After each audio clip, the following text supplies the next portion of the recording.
I like this intro. Wait, so we're not giving away stuff? It's spicy. Oh my gosh, how are you going to start the stream like yelling that in the background? Collins is just screaming stuff. That's amazing.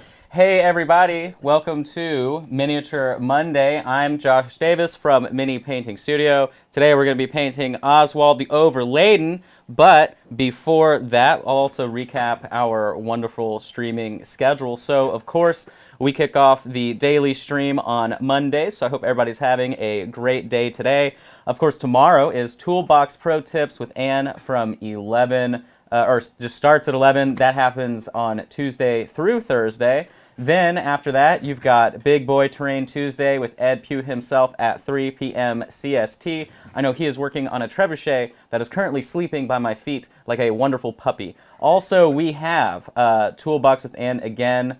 Okay, that's just on the list. I already told you it's Tuesday through Thursday, so just remember that. And then we have Painting Platinum with Mercedes Reagan at 3 Central. I'm guessing that's on Thursday, or what? It's not on my list. Yeah, it's Thursday. See, we're almost there. We almost have everything that we need. You're pulling this completely from memory, right? You're definitely not looking in the cue card? Totally from memory. That's why I'm just sort of looking at a blank table. You know, I've got everything that I need. You got to think. Big brain time. And then we also have Reaper live, of course, with Ed and Ron and Dave, maybe, who knows, at 6 p.m. on Thursdays. And then isn't there the, whatever they're calling it, Reaperland, or just the Bones 5 update? It's Bones 5 Lies.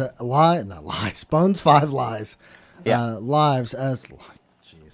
Live, because it's going to be one of those days. As of currently, it will be Reaperland, yes. Okay, cool. So that is all of our info there. And then we also have Victoria's fundraiser for donating to Australia. Which will be imported as soon as my phone stops going off. Haha, okay. We do have a little thing for that you guys can check out too. Bam. Whoop. Almost like an anchor. I'm pointing there. Wait, there we go. So you can see that there. It's the Bushfire fundraiser. For every kangaroo APC sold in January, Victoria's Minis will donate $50 USD to South Australian RSPCA Bushfire Fund. So that is definitely important, seeing as how literally the entire continent is burning down. So if you are interested in grabbing the sweet-looking kangaroo APC right there, if you're a Warhammer 40K player, if you're a scale modeler, if you're someone who just wants something interesting to paint in return for donating something great, then that would be an awesome way to do that. Also know as well, I actually saw this promo, and I'm pretty sure literally they're just covering cost on it. So all the money that gets donated for everything that someone is actually purchasing is probably their profit margin. They've raised $10,000 so far. They have 10 grand raised so far, so there's a lot of people buying those tanks. I hope to see a lot of them at ReaperCon this year.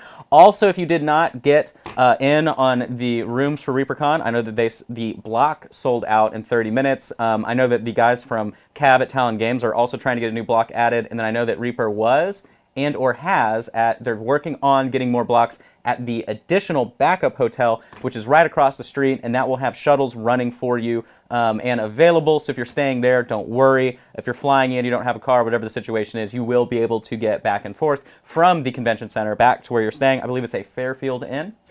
Fairfield Inn. See, we got big brain going on today. So that's everything you need to know about ReaperCon, other than details like what does the Sophie Mini look like. I know we've seen the banner art for it, and she is dressed up like a pirate captain. Our president, Ron, also said that a ship is not included, and there were a couple other disclaimers with that, but she is holding a captain's wheel, so I hope that that becomes a thing as well. If not, I'll probably make one for her. So that's pretty much everything we have going on today. Hey, everybody that is in the chat. I know Mike is here. Albavazin is here. There you go. Who else is here? Future, we got Nomad, we got Elwin. Hope everybody's having good today, or having a good day today. See, we have to remember all the words, and that's pretty much it. So if we want to go to close cam, we'll sort of go over everything we've got going on, hopefully for the show today.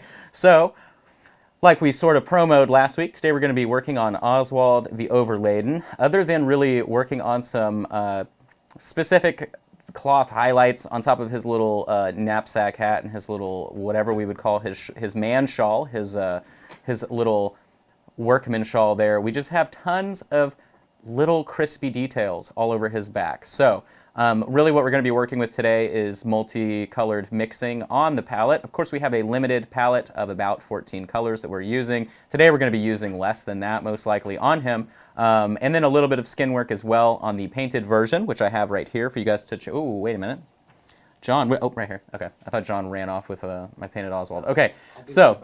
Cool. All right, so we're running pilotless right now on the show. Hopefully everything goes well, but you can see the painted version of him here. I painted him up previously with all the other minis, and you can see we have some 5 o'clock shadow going on, and he's dressed relatively simply using the same palette. Really, today is just going to be a lot of different washes and things like that. So, showing off the other miniatures as well. Last week, of course, we painted up our perfect puppy Percy. That's what we're calling him for alliteration purposes.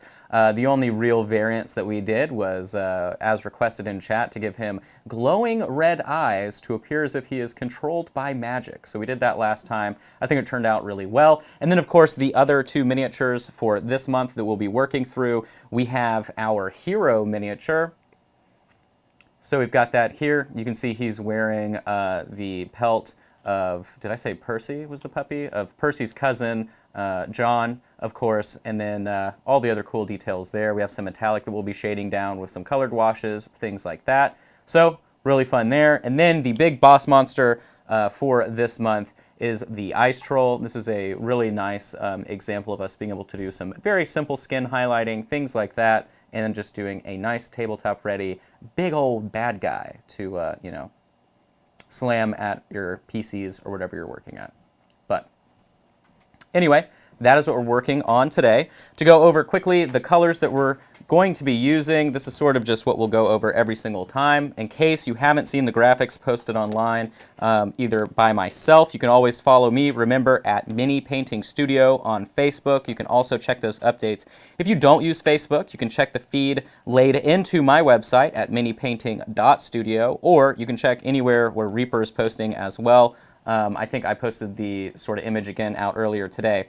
But, so every single month we have 8 colors that rotate through, as well as 6 standard colors we're going to be using the entire time we do this show. Here we have Shadow Green, Noir Black, which got a bit of a slip up with Nightmare Black, but that's okay. You can use any black that you would like to really substitute for it. I believe this is Nightmare Black, yeah, so there you go. Nightmare Black for me was a little bit too blue, so that's kind of the deal. Here we have Dirty Bone as one of 2 off-white colors that we're using. Then we have Linen White. So then we have Templar Blue. I'll answer your question here in a minute, Twisted Doma as well. Then we've got Snow Shadow, Bronzed Shadow. We're going to be using a lot of browns this time. We've got our Dark Skin. And, yep, there we go, Intense Brown. And lastly, Stone Gray. I don't think we used Stone Gray at all last time, if I remember.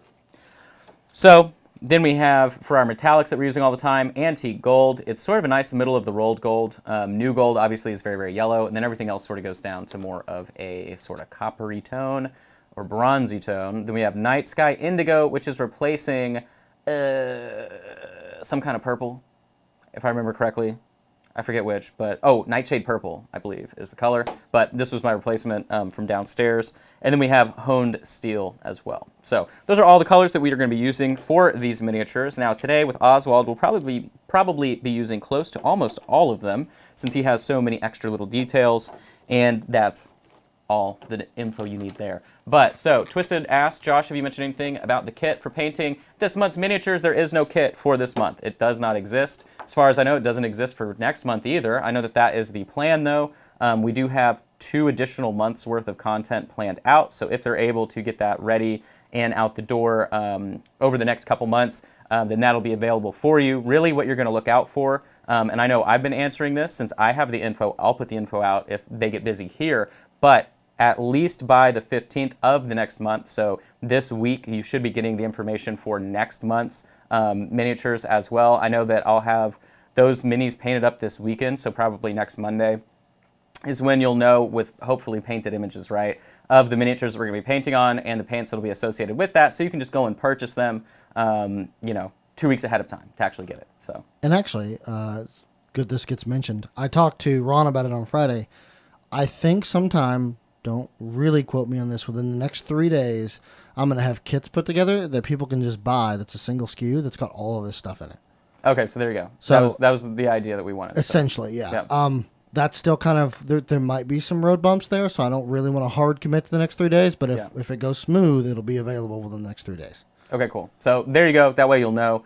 And then that'll operate separate than any finished painted miniature pictures or anything like that. But that's kind of been the idea the whole time. I know that there's like a sort of long-term roadmap that's being put together of new stuff that everyone's going to be working on here at Reaper at least. So then that way they can take my list, that list, and push them both together. So. And actually, that reminds me, there's a good chance too that that's when we'll start doing the hashtag free. We'll start giving away kits likely. Yeah, so that's the idea for this show, that any giveaway that we do actually do would be the stuff that we're using for that. So, but or absolute, complete, unlimited access to Josh's Patreon. Giving away dozens of those. Dozens and dozens. No. He just agreed to it on stream, guys. Right there. I mean, I can give away. So actually, today, can you do a free, can you always just pull the free tag? I believe so. I can set up a giveaway. So what we'll do today, if you want to do hashtag free, I'll do my basic $5 tier on Patreon. So right now what that means, you get access to one class. It's the second Saturday of every month. So we did it last weekend. If you want to go to the close cam, I actually have the miniature that we painted in our 2-hour class. This week's class was all about shaded metallics. You can see here I worked on the Maggot Crown Ogre Juggernaut. This was done in about an hour and 30 minutes or so, if you don't include drying time. What's interesting about the class that we did last weekend is that this entire thing was painted with honed steel. So this is not a copper or a bronze. This was actually tinted using pigment washes, and everything else was done in the exact same method. So just imagine this being extremely bright, and then we worked our way down from the bottom with a little bit of highlighting. So that was the class we did this weekend. Whenever someone signs up for my Patreon, you always get access completely for everything I've put together over the last 2 years. So right now, if you sign up at the $5 level, you get access to over 50 hours of classes. I believe it's 26 2-hour classes. So that's always really impressive, and all the information you need for those miniatures are there. Of course, I'm a good marketing boy, so you can see some of the different miniatures we've painted in classes here. This is a Stone Giant Carver. This is a Bones Black miniature that hit retail a few weeks ago, maybe a month or so ago. This was for a skin tone class where we did all kinds of cool detailing on rock skin. And then here you can see some other stuff as well. Like this is a Dreadmere, I believe, Ruffian. This was for a glazing class. So this entire miniature was just tinted down from a zenithal highlight and base coat. So this looks like a traditionally painted miniature, but really it was just tons of thin layers to give the result. So not something you would typically do, but definitely a way to beat that technique into your head. And then we do some fun stuff as well sometimes. This class was called Setting the Mood, and it was all about doing cool underpainting and things to create sort of a narrative based upon whatever you're painting. So the Patreon itself is really cool. Remember, you can check that out at minipainting.studio. I do have some tools as well, depending on what tier you actually sign up for. Whoop, like these. We'll go back and forth. Yeah, so these are special powder-coated laminate palettes that I mail out starting at the $20 tier. This corresponds to all the colors that we use throughout the painting process, so that way whenever I'm teaching, I reference a number, and you can color match directly on top of this. It holds paint just like a primed miniature. And for those of you this month that sign up at the $20 level, it's called the Atelier level, if you want to go to the full cam, we're actually giving away in February. So if you sign up this month at that level, you will get one of the periodic tables of painting that I invented as well. A lot of you may know about color wheels and trying to use that for color theory. What I've put together here is a numbered list that has formulas that you can follow that allow you to do literally every color combination of color theory through a mathematics sequence. I came up with this when I had the flu, I believe, 2 years ago. I had a 103 fever, and I have no idea how I actually figured it out, but that is how that worked. You can also purchase these just directly if you go to minipainting.studio in the store. I have other products in there as well with the same powder coat laminate that holds stuff like a primed miniature. This is what I call a power-up palette. It teaches you how to control thin paint through various painting exercises. I give these away at ReaperCon when I do classes, and I show people how to use them, and I'd use these at my personal private workshops as well. So that is like literally all I'm going to be comfortable promoting since I feel like I just did so much. But remember, if you want to support me directly or if you want to get in on some classes, we're going to give away the basic tier, so you'll have access to all of that stuff as well, and whatever we work on next month. I believe next month is dedicated to non-metallic metal, so I'm dying, so get ready for that one. And I think that's it. Yada, yada, yada. I hope you appreciate it. Check me out, Mini Painting Studio on Facebook, minipainting.studio, or go to patreon.com/minipaintingstudio. Let's please paint. So here we go. Also, oh my God, Justin. I'm sorry. I had to get some sort of word in edgewise. I would like to say it's really cool that you decided to give away Patreon subscriptions. Oh, you know, it's no big deal. In fact, you know what? For each one of those you give away, I'm going to match it with a gifted sub today into the channel. Wait, what do you mean each? So I have to do multiple? Yeah. Well, now I'm giving away okay, now you're hurting my feelings. But No, I'm kidding. So here's what I'll do. I'll give away 5, and it's only for 1 month. So you have to be a good human and sign up again if you want it. But I'll give away 5 $5 tiers subs. So everybody do #free, Perfect. and I'll help that. Oh, and Gypsy Jan, thank you for the highlighted comment. I do have a colorblind version of this tool. If you are someone who is colorblind, or you know a colorblind painter that has issues figuring out what exactly they're painting, I broke this down and I narrated the entire thing so that way they know these are yellows, these are orange, these are red, these are green, dark green, whatever. So that way colorblind people, depending on what type of color blindness you have, can navigate the actual chart to mimic stuff that they know should exist in real life, like a red apple with green dots on it, whatever the case is, right? I have a colorblind version of this as well. Thanks, Jan. Great comment. So, but yeah, #free if you want to try and get that. Or, oh, somebody just signed up. Thank you so much. I really appreciate it. Exclamation point MM brings up all of the stuff that he's working with, as well as his Facebook page. And actually, so Zap Zap Rap, I see that you say, I'm super colorblind. Boy, do I need it. Can you please message or email reaperlive@reapermini.com, and I will send you one in the mail for free. So, or I can send you a digital copy. Either way, they will put you in touch with me, or you can message me at my page, Mini Painting Studio on Facebook. Either way, message one of us, and I'll send you one since you're colorblind. So, there you go. Can we start painting? Perfect. Are we good? Yeah. All right, let's paint. Let's have some fun, guys. Yeah. All right, so today we are working on Oswald. Of course, you can see here he's nice, ghostly, and ghastly. I did mention this the last time I was here, that pretty much everything I do is going to be a zenithal coat on top for priming purposes. The reason why I'm doing this is it makes it faster for me to paint so that all of you get more painting knowledge and know-how in the course of our little whatever it takes painting show, typically about an hour and a half, maybe 2 hours. So we can go ahead and get started here. Now then, if we're looking at our painted Oswald, I haven't seen him in oh so long. It's been quite some time since I've seen you, buddy. I'm saying that we have so many browns going on, but if we just want to ease into our painting process here, let's just paint the metallic stuff. This is going to be easy peasy, lemon squeezy. So of course, like I showed earlier, we use honed steel for every single thing we want to be silver. If we want it to go a different direction, it doesn't really matter because we can just tint the color. But, oh yeah, last time I forgot I did this too. See, we're getting things down here. Now then, of course, my honed steel is clogged, so I'm going to use my paint poker here. Perfect. Da-na-na-na. Man, that looks like a Reaper paint pokey there. Yeah, so this definitely is a thing that exists, and I've heard some rumors about it from the guy that made it, so I'm not going to say anything. But it's a great tool to unclog your paint. There will be some for sale if that's what you were holding back on. There we go. So I didn't say it, but he did. But yeah, so I've been told that a very large 3-digit number of these were made, and that you're just going to see people want them. So I think that that's kind of a cool idea. I don't know when they'll be for sale, but they will be for sale. I know that they exist. Correct. We know they exist. Somewhere in this building. Someone in this building was actually making it. So there you go.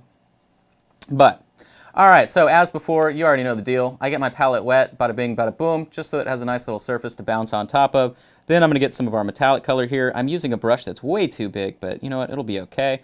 This, of course, is a size 2 Da Vinci. We can talk about brush sizing and how it's not at all a universal thing at some point if we go that direction. But for now, we're just going to look at everything that I painted silver to begin with, and then we're going to work from there. So it appears that we've painted his bottle silver, his lantern silver, his skillet silver, and some other little dressings. So we'll just start the process here. Now then, if I'm painting glass and I'm not trying to make it look super duper realistic with some kind of, liquid on the inside, guess what I do? Spoilers, I paint it silver. Why do I do that? Well, it kind of looks like glass anyway, but then you can tint it down to make it sort of have that brown beer bottle look. You can paint a label on top of it, add a little XXX, a little smiley face, whatever you want to indicate this is a fun adult beverage, and you know, whoever's looking at your miniature will definitely pick up on the idea. Next, I'm going to also base coat our lantern here. If you're painting relatively thin, I know I typically do. Now with Reaper metallics, if you start to go thin with them, you will get some of your base coat to show through underneath, since I'm dealing with a zenithal application of primer. And all that means, for those of you that don't know what that word actually means, it just means I took my airbrush and went from above to create simulated highlights. Speaking of which, if you had not seen it, Josh, from Anne's Daily Show, I think it was Thursday, she saw your minis off to the left, and she guessed they were zenithal, by which she then proceeded to compliment you on all of them.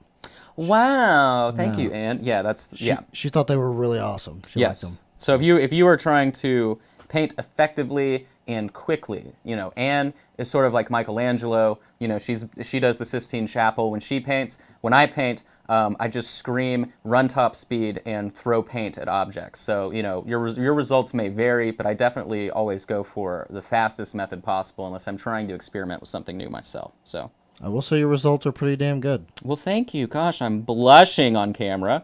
We may have to make Oswald blush today since I'm just so thrilled with all the compliments. But what we're going to do now is we're going to do the edge of the shield here. All this stuff is pretty simple. I hope for those of you that are trying to follow along at home, shout out to Brian. I know I have seen Brian or Byron. I hope I'm not. We'll just go for both. There's probably a Byron out there that's doing it as well. But I know I've seen your posts and you are excited today to paint along with me. For those of you that are doing it at home, if I'm going a bit fast, don't feel too bad because we'll take a couple breaks here and there to do more chatting and fun stuff like that, and then you should be able to catch up. And then again, for those of you that don't have the miniature, but you just decide, wow, I really need an Oswald in my life, you can go on YouTube for another re-upload of this. You do typically about a day behind, maybe a day or two if everyone's busy here. But then there's also, for 90 days, a backup of this stream available on Twitch itself. So now what I'm doing is I'm going on to the little rim of this barrel here, the metal bits, and I'm painting those.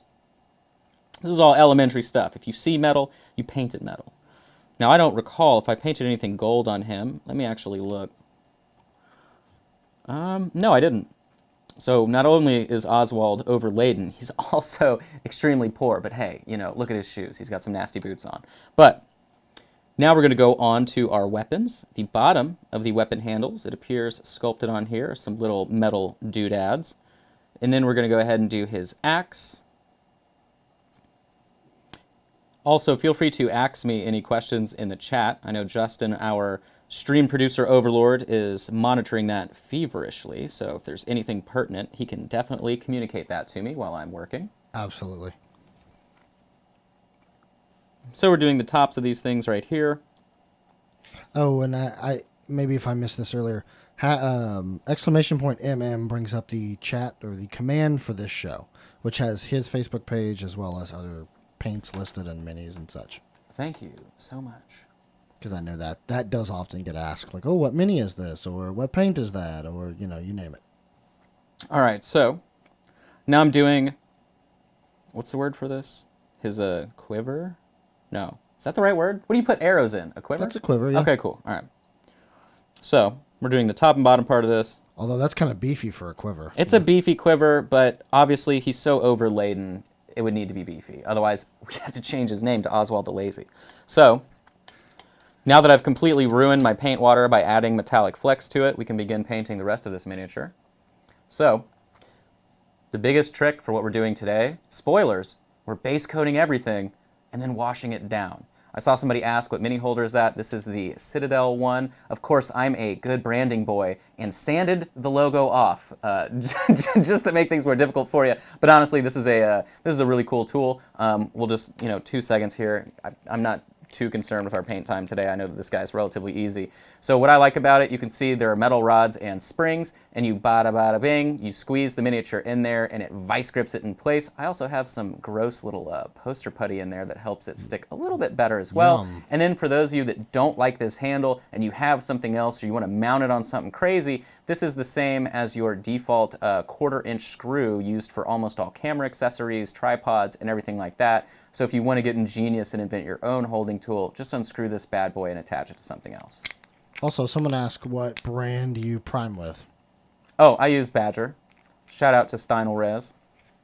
I like that primer just because it contracts a lot more than Vallejo's primer. Now, of course, Reaper makes brush-on primer. So if you would like to use that, you can. But shooting it in large amounts through an airbrush every single day like I do, I kind of need something that's available in a big old dang bottle. And that, of course, would be Steinelrez. So. And that has been kind of the big question we've had in the past is, are you going to sell primer in bigger bottles? Right. But, you know.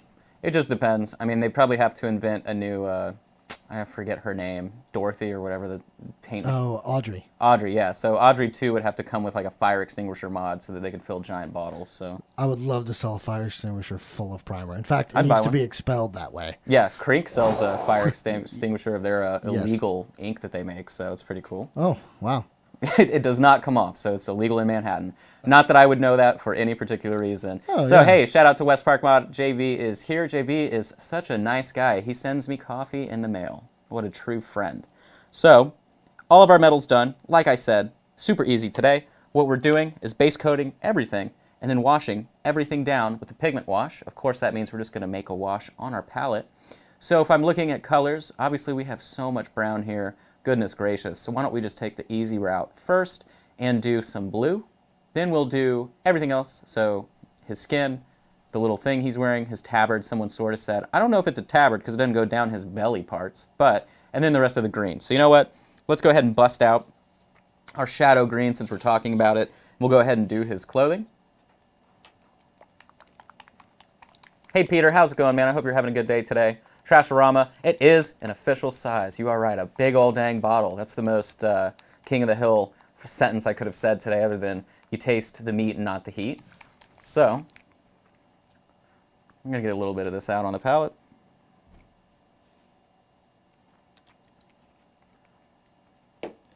Drop a hashtag palette cam if we need a palette cam here. Just hashtag palette cam, no big deal. I'll tell you what, oh, Bobby. That's all I'm gonna. Or maybe I can do one of the Boom Howard. Hey, no man, you put your paint on the miniature here, man. You know what you do? You do the zenithal highlight first, man. You put the wash over base coat, man. Then you highlight up, and you're done, man. That was way too articulate. Oh, sorry. Pretty Actually, good zenithal primer, man. You gotta put it on top of that, man. You put the paint on top of that, man. That's all you gotta do. Dang old big old bottle, man. That's perfect. There we go. We figured that. I use Reaper paint and paint accessories. Yeah, exactly. So Reaper accessories. I am going to go a little bit thin on our application of our shadow green, of course. So I'm doing a 1-to-1 ratio of paint. Look at that. See, we're mobile now. Of paint to primer. If you're wondering, if you're wondering exactly what we're looking like, I'll do a glove check here for education purposes. So. Still pretty opaque, but should come off immediately as if it was never there if you're going to touch it. So, reason I'm doing that is, of course, for speed. So we're going to be going over our zenithal application here. So I'm going to be hitting the sleeves, the small visible portion of his belly and chest. There's like this tiny little section here. Tiny. And guess what? We're not even going to highlight up the... little stitches in between his shirt because no one's going to see it when we wash it. And then on top with his little, I don't even know, his sad little hat. I feel like this is the equivalent of a fedora before fedoras existed. Like, he's just being real annoying with it. And we're just going to go ahead and do an overall application of this. Making sure, of course, the surface tension is even. That way you don't get any weird pooling or tea staining or whatever nerdy phrase you like to use to describe that phenomenon. So we're going to coat the hat there.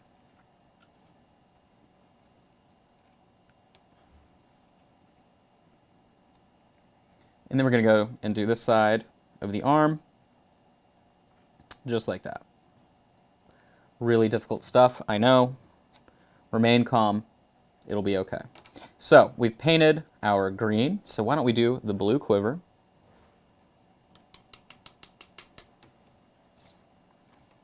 So we are going to be using, let's see, what did I use? I think I just straight up used clear blue, right? Yep, that is pretty dramatic. So I'm going to use clear blue. Now, last time we used clear blue was to make a a pigment wash out of it. Today we're just going to use it like a regular paint. The clear paints are pretty multifaceted. You can use them in all kinds of different ways. When you're doing a zenithal application like we have here, they're amazing. They're going to show that nice little gradation of light to dark whenever you apply it and it dries. With the clear paint, I am doing a 1-to-1 ratio as well. I always keep everything that I'm doing at a 1-to-1 water to paint ratio. And then just nicely coating that on top. Just like that.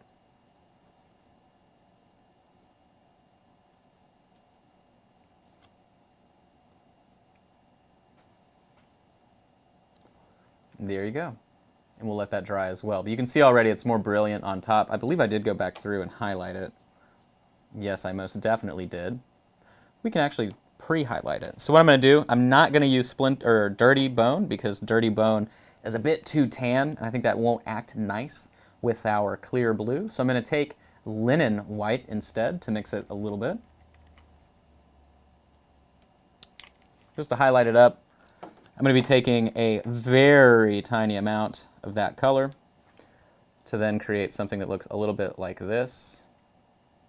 A little bit brighter, not too insane. I really appreciated the camera adjusting the white balance there for 2 seconds. Yeah, the shadows in this room are kind of awful.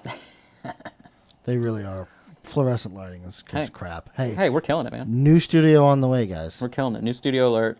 You sound like DJ Khaled. Another one. Okay, great. Here we go. Next, yeah, so when Justin finally does the face reveal, it's just going to be superimposed DJ Khaled. You know, I do find it very serendipitous that you're talking about DJ Khaled because this is my new lock screen right here. Hold on, I gotta show it to you. And it's insane. He's pointing at my time. Insane. Okay. Completely off topic. Isn't that funny? So Riot54 asks, what are we freeing for today? So I'm giving away 5 of my basic Patreon tiers. And then for every person that wins, Justin so kindly is also giving you a free sub to the Twitch channel. Remember, you can always subscribe to our Twitch channel for free if you have Amazon Prime. In the top right-hand corner, if I'm not mistaken, sorry, my life has been ruined because I can see my mouth right here. Sorry, let me go ahead and just fix this. That's physically making me sick. Okay, we're good. All right, so sorry to interrupt. But again, in the top right corner, you can see a subscribe button. And if you have Amazon Prime, you can connect that to Twitch, and you just give us free money. It's free money you're not spending. Isn't that amazing? And you get some cool stuff with it as well. You get some additional emotes. And then, too, they'll be able to do things like subscriber giveaways, subscriber polls, cool stuff that you can implement in a chat as well at some point as they work that out into the future. But it definitely supports Reaper, and then all of the constant stuff that they're giving away and the free subs, yada, yada, yada. That's kind of how they match everything as well, if I'm not mistaken, right?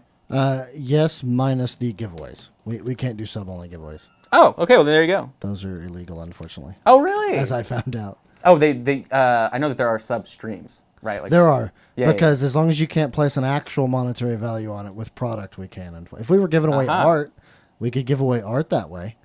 Technically. Yes. So there you go. So, there's just cool stuff that you're able to do. But definitely check that out. Or you can just subscribe.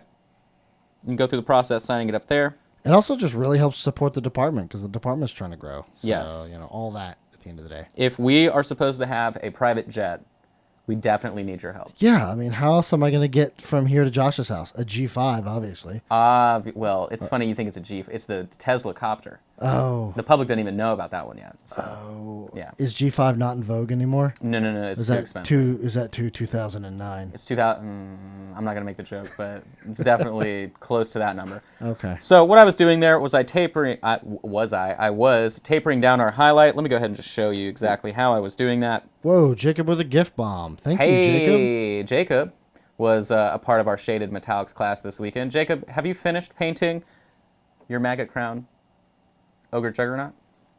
Let us know in the chat. And big thank you for the 10 subs. Look at that. He's giving away 8. Wait, what? Jacob, you've given away 838 subs in this channel? Total, yes. Okay, Jacob. That's pretty impressive. Okay. There's partially a reason, and not partially. There's a reason why he has his own mini now. Yeah. His support for the channel has been unbelievably unwavering and insane. So you can see what I'm doing here with this brush is I'm just running it back and forth, not taking it off of the glove. The reason why I use a 1-to-1 paint ratio is because it allows me to taper and control my paint. So that way, if I'm just trying to very gently and quickly highlight something, I know that where I begin applying the paint, right here, is always going to be much more opaque than wherever I finish the paint. And then depending on the surface, the shape, and all that good stuff, the actual technical bits, other than just a smooth surface of my hand, you can get some pretty sweet results really quickly. It just helps you taper and control your highlights. So that's what I did there. Really, when we painted last week on this guy, there was no real application of that, but that's what we're doing. So now we have all that stuff finished. What we're going to be doing is fighting for a million different browns. I'm going to take you to Browntown here, and that's pretty much what we're doing the rest of this episode. So it is what it is. Luckily, we have a few browns to help us out. And no, not UPS. We have Intense Brown. I believe this one is our go-to brown out of the 6 paints that we just sort of suggest everyone to use outside of whatever specific brown we're using for the month. Then we have a little bit of a lighter brown here. It's very visible on the camera. In front of me, it's like slightly visible, but I think I've just ruined my eyes with years of LED light blasting into them. This one is our Bronzed Shadow. Then we have Dark Skin as our just default dark brown. So, where's the burgundy wine? Yeah, we don't have any. I believe, did I bring Drow Nipple? No, because I used Drow Nipple Pink this weekend, actually. My bad. So, I'm going to get all of these browns out, onto the palette itself. I'm trying to work a little bit with this thing so you guys can see the palette. I don't know if it makes a difference to any of you, but we are attempting to do that.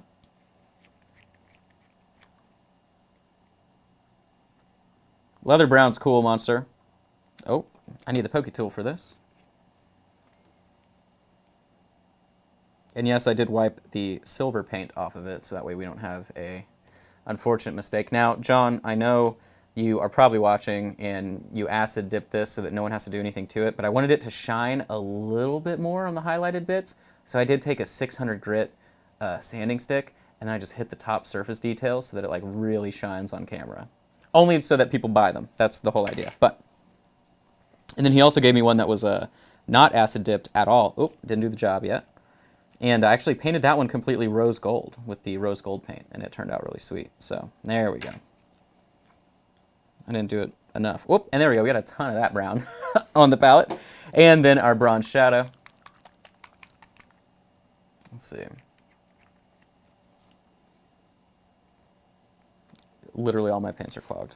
So the thing is, let me just go ahead and say this. I'm not a nipple poker, I'm a nipple tapper. And I can only use that phrase because Ron used it. So I know that it's an okay thing to say. Typically, I just crack the cap and then tap it on the palette, so that way I don't accidentally squeeze too much. I'm an over squeezer, as I am an oversharer, if I were to have a therapist that would explain things to people. But if you have a pokey tool, you should use it. It's just a great thing.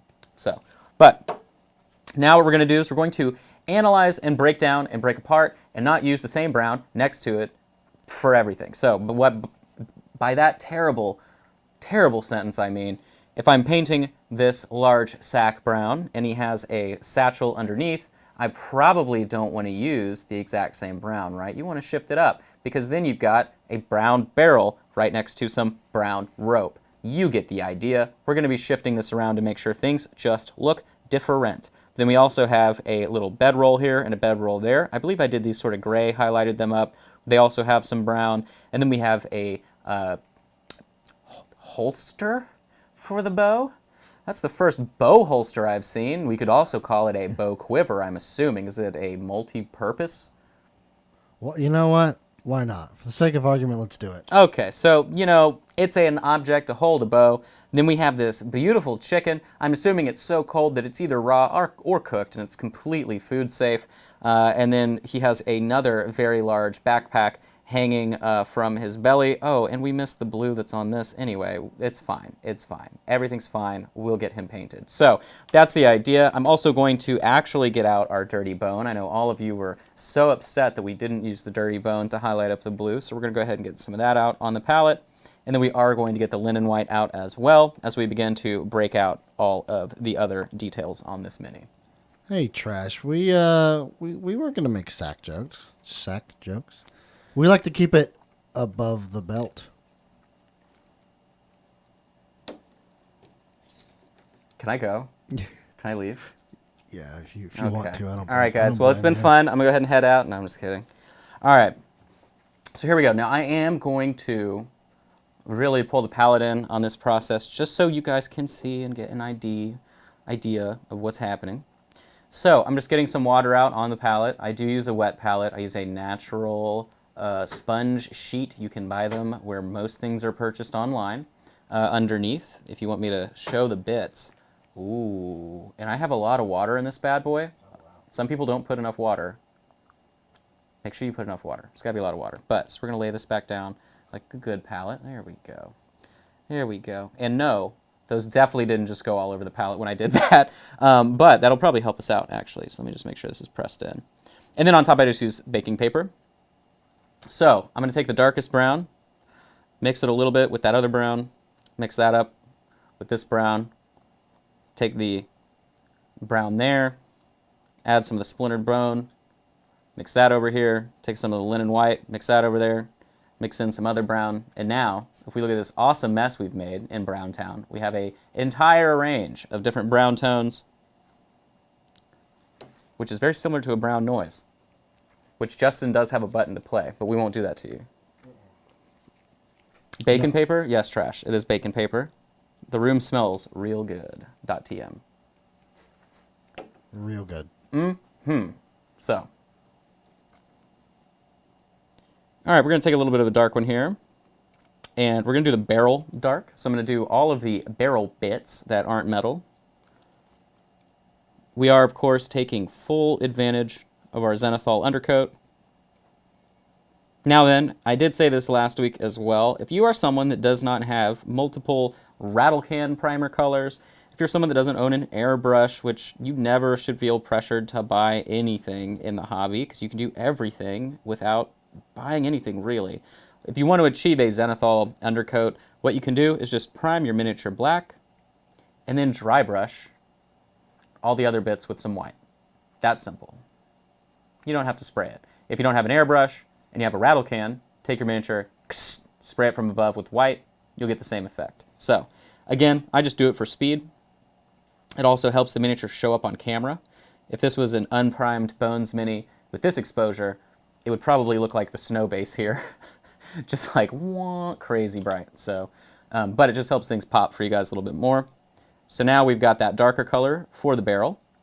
Let's go ahead and use our mid intense brown here for this bottom backpack. What I'm doing is I'm just sort of skipping around and choosing these different browns to do all these details at once.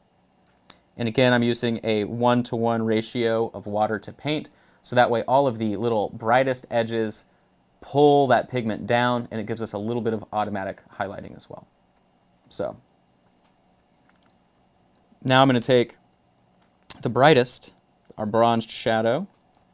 We're going to paint this lovely object that holds things that's made of cloth above it.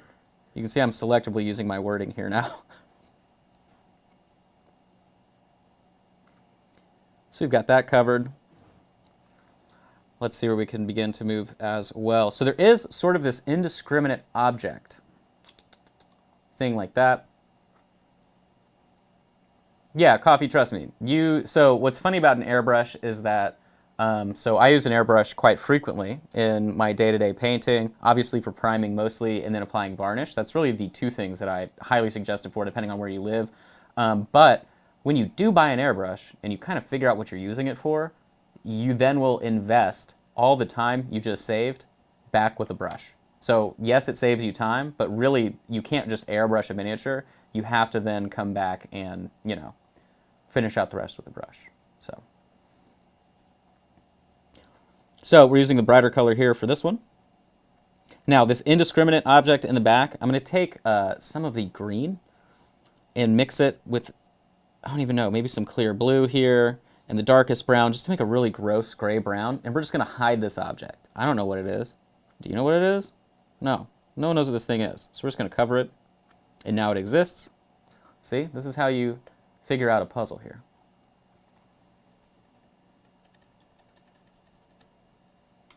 Now then, if someone can answer within a few seconds, what is the opposite of a zenithal application? 5, Unzenithal. 4, Dezenithal? 3, Not zenithal. 2, That's it. That's 1. All right, chat, let me help you out. So it's called a nadiral application. It is the opposite of zenithal. Oh, there we go. Look, that's how long it took for the Googles to happen. Yeah. But so what I do frequently is an application of color from below after I've done painting, and that is a nadiral application. If you're wondering, sort of an example of that on this miniature that was painted on patreon.com/minipainting2, you can see from below you spray a little bit of red, and it changes the entire mood of the paint job. Ooh. So if you've wondered how people do that do some crazy effects with light and shadow, most likely at the end of their paint job, they take their miniature like this, and they go from below and add some color. But that's the opposite of zenithal. Now you know. Great job. So now we have that object that we don't understand painted up. Okay, so let's go with some splintered bone here and our bronze shadow. Quite a bit of it, actually. I want to brighten it up. And we're going to paint this whole thing the lighter brown color because I did spend some time picking detail out on it on the other Oswalds. We'll do the same here. His bow, of course, is brown. We're going to brown that.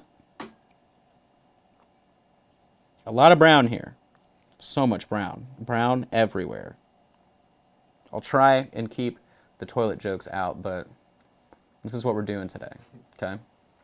Yes, exactly, Blargny. Astronomy studies will really pay off today, so. Let's see what else we got. I'm going to go ahead and take the bone for the pages in the book. Very simple.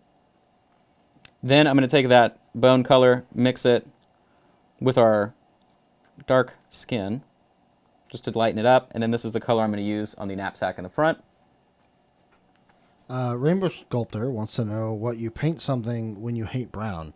That would be an obvious shoe-in for like hot pink, right? Like that's a good shoe-in for brown. Oh, if you don't like painting brown, then you just grab every other color you own, and then you just make everything really garish and multicolored, and then you just work extra hard.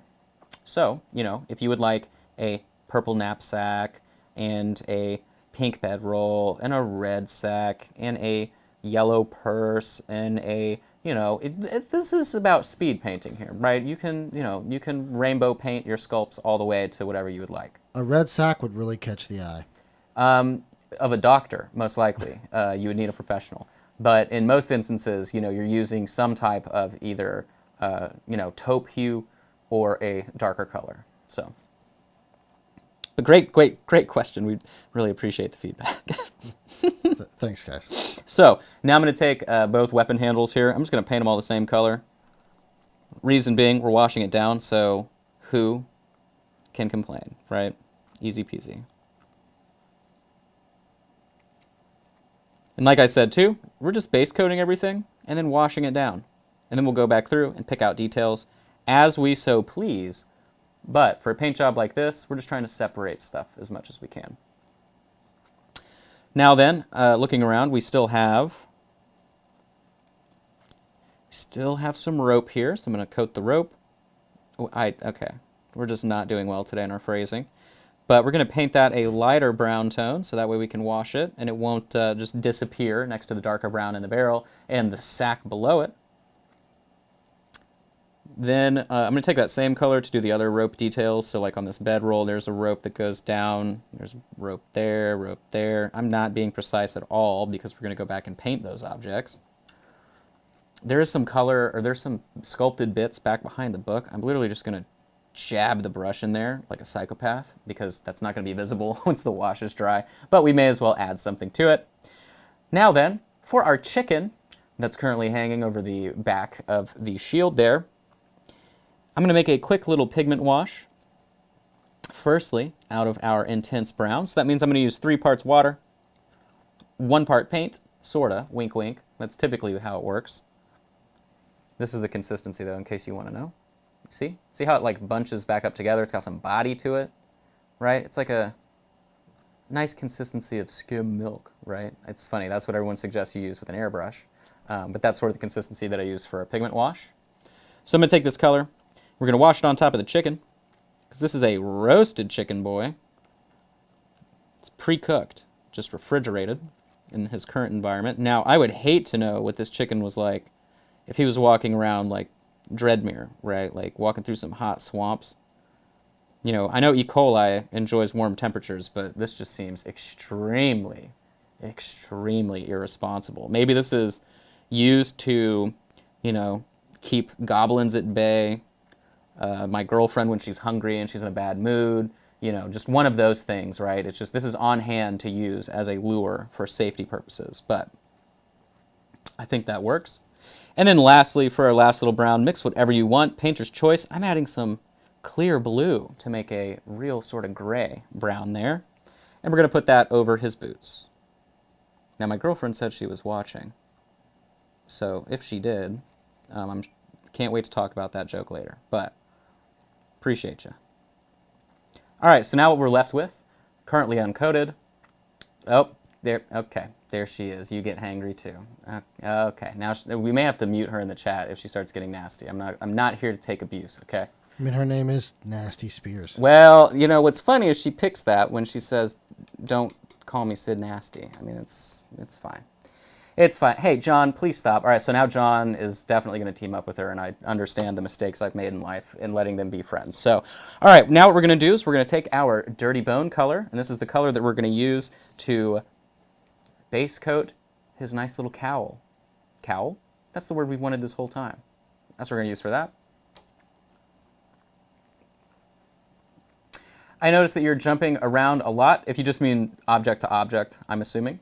Do you recommend that for new painters, or would you recommend a different approach like painting skin and working your way out? Well, so if by jumping around you just mean painting different objects, you're still doing that if you paint the skin, right? Now, what I recommend is always saving the skin for last, since you're typically, oh my gosh, that's hilarious. Shout out to Motor City Ray. Thanks, Ray. Thanks, Ray. So, that's funny. Don't encourage her, please. So, I always suggest doing the skin last, for the reason being, we're painting all of these things around the skin, right? And if you're new, and if you were like me when I was a new painter, skin is intimidating. So if you spend all this time and you're like, oh my gosh, I got the skin to look like skin, I did it, I'm a great painter, and then you have to go back around and paint everything around it, you can mess it up. So that's why I just suggest do it at the very end. But the reason why we're jumping around specifically on this miniature is because we have all of these different objects that are brown. So if we're already going to have all these browns on the palette, it's super fast to do that, right? We're not wasting time being like, I'm only going to paint the bottle, and you paint the bottle start to finish. I'm only going to paint this object start to finish, right? You just bang, bang, bang, and you move it around. Yeah, I actually sanded it off just because I didn't know if they would care, but, you know, yeah, you can buy it. It's a Citadel handle. Reaper likes it, so there you go. But now then, using our splintered bone, we'll go ahead and coat his cowl. And it's going to be very bright. It's going to be the brightest thing we have on the miniature so far. So don't be too concerned if you're like, wow, that's really sticking out. And the backside here, there's a little bit showing from the rear. There you go. Oh, it's a mantle. Oh, okay, now we know. So we base coated his mantle. Thank you, Polif. Then, looking at anything else we've pretty much missed, let's see. So we have these other objects down there below. I'm going to go ahead and take, what do we have? We're going to take our Night Sky Indigo or Nightshade Purple, whichever you have. Both will be nice to you and work. We're finished with those browns currently, so we're just going to go move our palette over. I'm going to take a little purple here.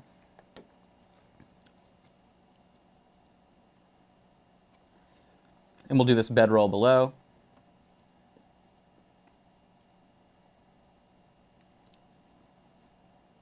Painter's choice, whatever you'd like. If you have some kind of crazy color for a bedroll, feel free. According to Polith, the part around the shoulders is called a mantle, not a cowl. All right, so everyone go ahead and make fun of Justin for looking at his phone for the last few minutes, as we literally mentioned that already. Sorry. I'm on dial-up over here, guys. I'll admit it. I will. That's funny. You get like messages from Proctor and stuff, and then you got to read it, and you got to organize it. Wait, you read messages from Proctor? He does text me pretty frequently, yes. That's interesting. You should tell him I'm still waiting for him to be on my podcast. You have a podcast? Wow. Yeah, I do have a podcast. We had, I think, 8 or 9 episodes. It's called The Paint Cast. We've interviewed people all the way, pretty much a lot of ReaperCon alums. So Dave Colson, Dave Higgins, Shoshi from Shoshi's Minis. We've done a lot of people. Todd Fahrenholtz. Oh my gosh, who else have we done? Lord Dave. I'm forgetting the other Dave's last name. We've done a lot of Daves. We did Dave Taylor of Games Workshop notoriety. We've done all kinds of people. Fine. I formally accept your invitation to be on your podcast. Well, this season, we're actually doing all kinds of people. So last season, it was only painters. And then I had surgery right before Christmas. So I was like, you know what, we're just done until the end of the year. And then, so now we'll do whoever. So, I mean, I can interview you. I know this week I'm interviewing Mark from Frozen Ninja, who's a vendor that a lot of you have seen at ReaperCon multiple years in a row. So I know we have Holly Monster. She'll be recorded soon. Michelle Farnsworth. She'll be recorded soon. We did Gregory Zaniga from Wicked Elf Miniatures. We've done all kinds of people. So I don't feel like I should be mentioned with those names. Do you have like an average guy podcast? Like, I'm just a dude who you we'll do to? that. Okay, perfect. We'll do that. Yeah, most likely. So we can talk like cameras or something. Oh yeah, we can talk streaming frustration. Yeah. There you go. Oh, absolutely. And actually, no, the opposite Cyclone. I think Josh is very engaging.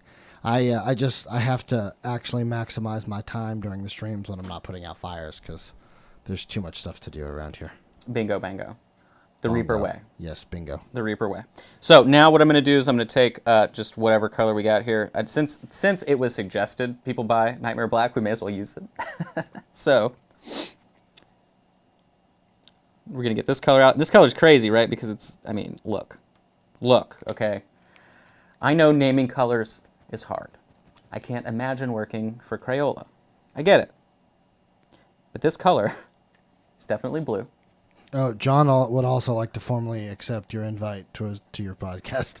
Well, John, here's the issue. You're going to have to ask Christine Van Patten if you're going to go before her or what's going to happen there, because she's also being interviewed for this season. I'm going for sculptors, casters, whoever in the industry would make sense. So, but yeah, we'll just get that going.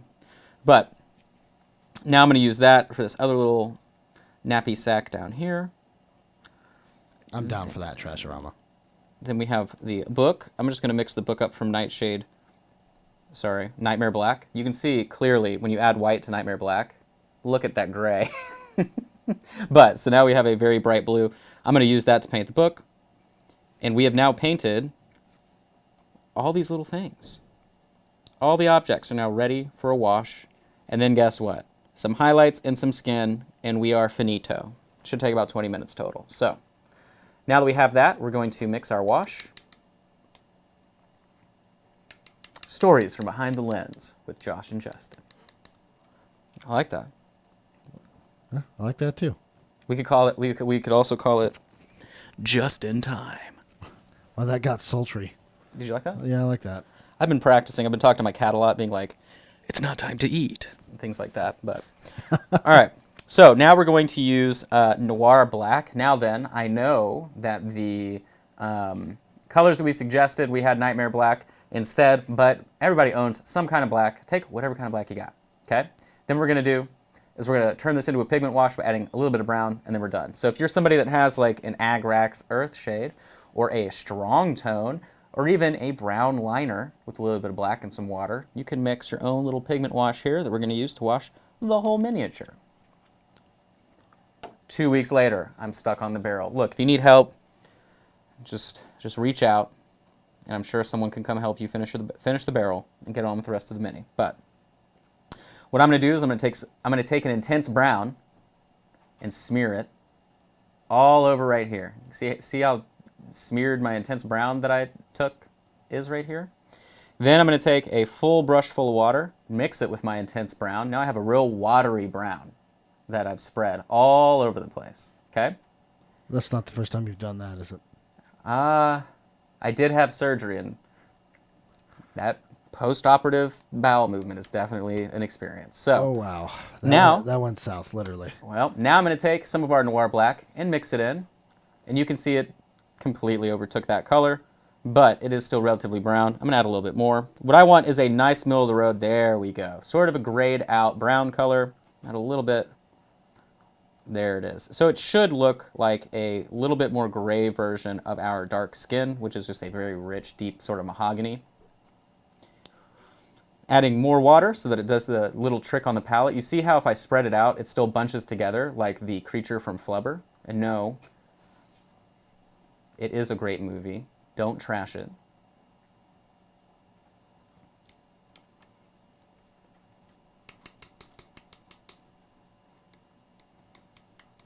Okay, so now I'm going to take this color, and you guessed it, folks.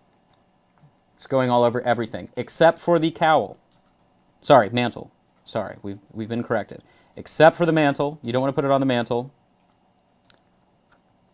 We're going to be washing everything down. This color mostly is going to go from the top about towards where the middle of the body is. Reason for that is that we don't want to outshade sort of the zenithal application that we have, and we want the colors to be more realistic. So we're going to wash everything down here.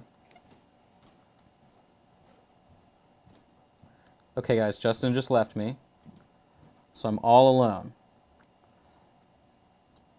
So what we need to do is we need to come up with a funny nickname to call Justin, but only on this stream. So make sure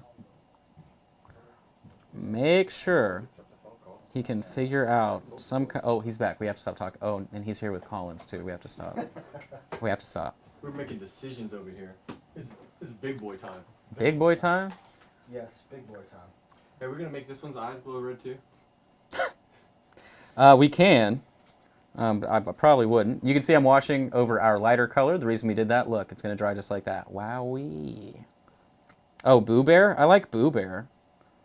Boo Bear's really good. J Money?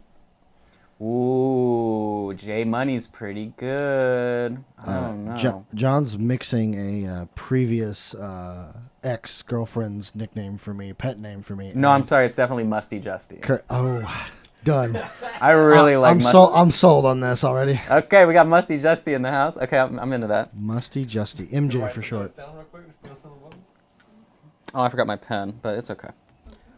Yeah, while you were gone, we were discussing a new nickname, but only for this show. And I think Musty Justy is definitely it. Perfect. So now I'm adding more of that Noir Black to make this a bit darker, and this is the color I'm going to apply from waist down, just so that this appears to be an actually shaded miniature, as if, you know, he's like standing in real light. It's crazy, I know, but trust me.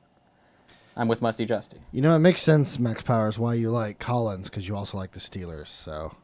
What's that? All of that makes You like Criminals? Criminals, I'm yes. a diehard not Cowboys fan. Steelers. Definitely Stealers. Definitely. That's weird. I thought sports were like about sportsmanship. No, not when you're a Steelers fan. Oh. That's weird. Got him. That's weird. It's like being... Waist is really high. It's like being an A&M fan, I guess. I don't know. I like the unison sigh. That went really well. So now that I have this darker color, that's what we're going to wash on top of the green as well as the mantle. Wowee, mantle time. Okay. Back of the mantle, and we're just waiting. That's it. Now we're just going to wait a little bit, let all this dry, and we'll start our highlighting. You could do this faster?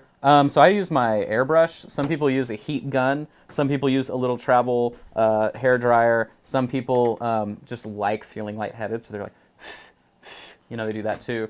Some people use a geisha fan.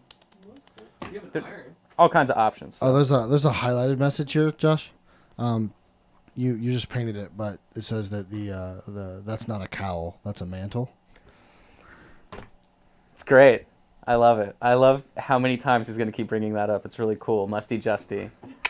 Gotta love him. So Musty Justy, you're welcome. we're just letting that letting that dry. So if you guys do have any questions so far, definitely drop them in the chat since we are just enjoying what paint does best, which is dry slowly.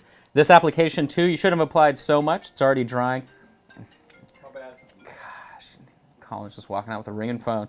But so you can see it's already drying. Oh, just kidding, you can't. But it's drying by the chicken, you can see. And then it's also drying from the top down. After this, we're going to be applying highlights, and that'll be it. We'll do some skin. We'll add some 5 o'clock shadow. I haven't known what 5 o'clock shadow looks like in years, so we'll try and recreate it. But we're almost there. We're almost done. Also, Max, they only have one more Super Bowl. That's hardly constitutes as plural. Just one. And actually, this is our year, so we're going to catch you guys. You know, hey, fun fact, I'll let you in a little, and you probably know this He's too. looking at me when he says this stuff. I don't know. Okay. It's great. So I'm sure you know this too, Josh. Cowboys fans have been saying this is our year for 25 years. It's been a long time since we were relevant. Huh. Just going to point that out. This is our year. You know? Actually, I mean, I think it's the real thing that Cowboys fans don't want to mention is that this has actually been a 20-plus year-long marketing scheme to keep you a diehard fan, to keep wasting money on a team that has bad ownership, bad management, and really bad players. Our players are okay. Again, you have to win games to be good. You're not entirely incorrect in that statement. There you go. So But Jerry is a really good businessman, it would seem. he does have his own world, but That is fact. haha. So Josh gets it. I don't even know these sports, man. All right. Josh is just a huge A&M fan. I mean, I'm a what? Yeah. No, I'm from. Hey, man, I used to live in Norman. I'm an OU fan. Okay, that's it. I'm a Sooner. Yeah. Yuck. I'm a Sooner. Hey, my grandfather has a building named after him at OU. All right. Is that real? Yeah. Well, that's cool, actually. He's a well-known architect. That's actually kind of cool. Just saying. I tried to do it, and there's so much math involved, it's just not happening. So, but Boomer Sooner. There you go, Fletcher. But all right, so I see people talking about the puppy bowl. I don't know what that is. That sounds like a terrible dish to bring to a party. So I do see a real question. I appreciate you, chat. There are really deep areas behind both arms of the figurine. How are you painting those? Are you just filling them with the wash? Absolutely spot on. We're just hiding it. No one cares. That's the best answer. We're just gonna make it dark. If you were trying to add more detail, if you're really spending time, you think someone's gonna get up under there with a microscope, whatever. Yeah, you would definitely try and paint that. If I'm going for speed, I'm not necessarily as worried with that. Pretty much everything that I paint is going to be shaded from the top down, sort of like we were talking about. If you want to go to close cam for me really quickly. Sort of when we painted this guy, right? No detail was put back into the feet because we're doing a very illustrative sort of lighting technique that's only going to bring attention to the parts that we want to. So unless you are wanting to bring attention to the deep areas behind both arms, you don't have to. That's kind of the idea. So.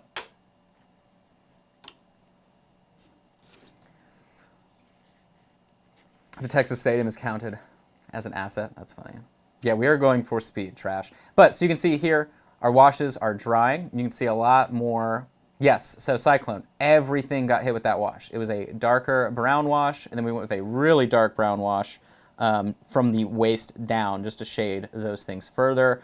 Right here, there's that sort of flat surface where the, I guess the handles for an unrecognizable weapon that's under his cheek exist. All I'm going to do here is go back in manually with the brush and darken that up. I think this is just a bones sculpt trick, right? Like some bones miniatures will have little injection mold friendly areas, and that's what you're seeing here is just this sort of sheer pushback from the mold. I'm just making that darker.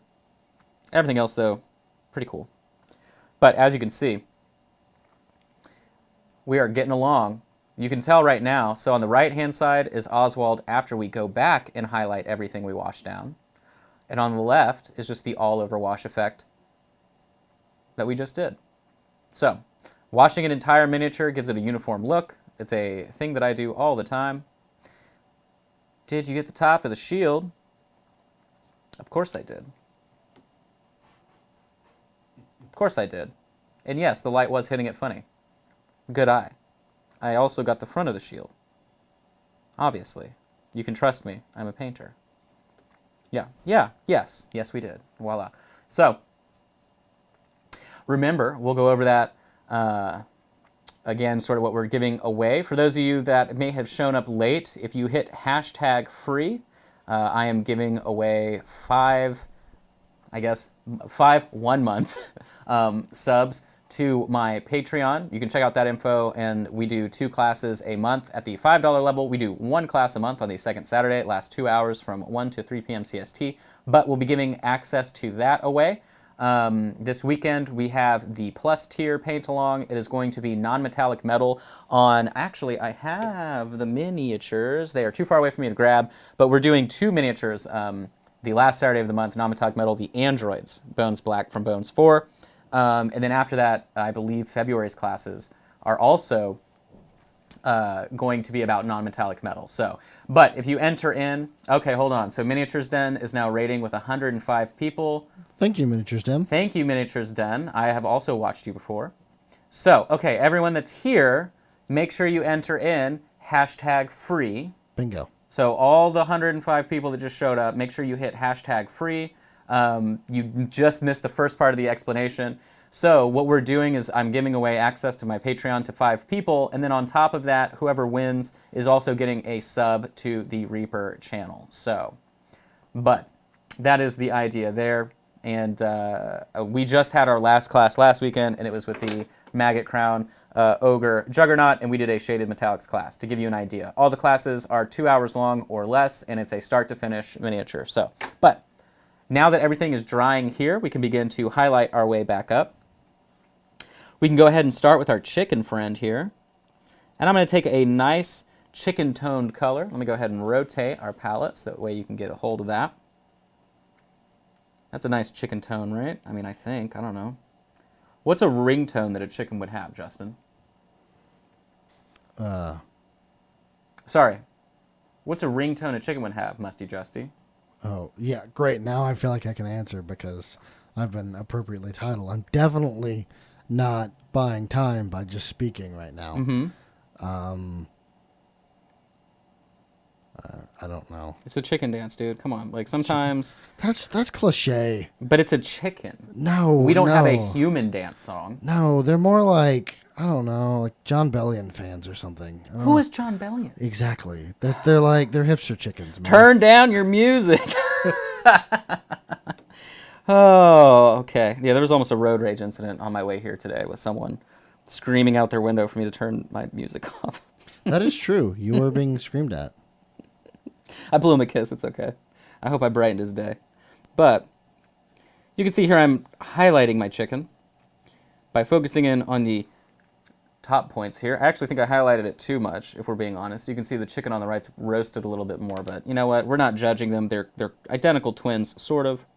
Otherwise, how would we know them, how to tell them apart? But focusing on our chicken, that is now rocking and rolling and ready to be used as bait for any wargs that may come attacking, right? It all makes sense. They all go together. He has the chicken to fight off the warg. But, so, now, dipping back into our random browns here, I'm going to take some of this intense brown, starting in the back. We're going to highlight up our little satchel.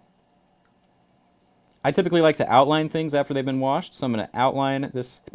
Oh, excuse me. I just had a little bit of an acid reflux burpee. Sorry. So I'm going to outline the edge and just taper it in. And on the sides here, highlighting it up. The opposite edge. And then I'm leaving the bottom part there a lot darker, just so it gives it more dimension. Probably with the same color, but slightly darker, that we used on the chicken. I'm going to take my brush at a 45-degree angle, just like this, to push my highlight in. See how I can push the paint to make it pool where it leaves off? Neat, right? I'm going to do that to force our highlight on the satchel here, on the areas where it's bunched up with the rope. That'll help us give it more dimension. If you have problems layering, things like that, learning to actually use the brush as a tool and not just rely on the paint will help you get a lot faster as well. I had a shirt I actually don't know where I lost it. I know I wore it at ReaperCon last year, but I had a shirt that said Pushing Pigment because that was a joke for a long time because people really have a hard time figuring out how to get this technique down. I think the issue too is that a lot of people don't use, they use synthetic brushes, and it's very hard to do this with a synthetic brush because I'm literally shoving the tip. It doesn't do any damage as long as the brush is wet, as we illustrated last week. You can do all kinds of stuff to a nice natural bristle hair brush, but it's interesting. So highlighting that up. And moving over here, let's see. So actually I'm going to get this color back out completely. We're going to take Bronze Shadow and highlight up our bow quiver. Did you have an idea there that you decided not to say? No, I realized my mic was still open. They definitely heard you making fun of Fletcher Petros. I would never. You would never. I would never. Terrible. All right, so now what we're going to do here, outline the objects and push towards the top. So I'm going to outline this little square. And then push the highlight up towards the top. Same Also, with the top part. Max Power suggested that you're using chicken nipple pink. Oh, yes. It is an exclusive color from ReaperCon that you can only get from Anne. So if you see Anne at ReaperCon this year, say, "Hi, Anne, can I have some chicken nipples?" And she definitely has that color.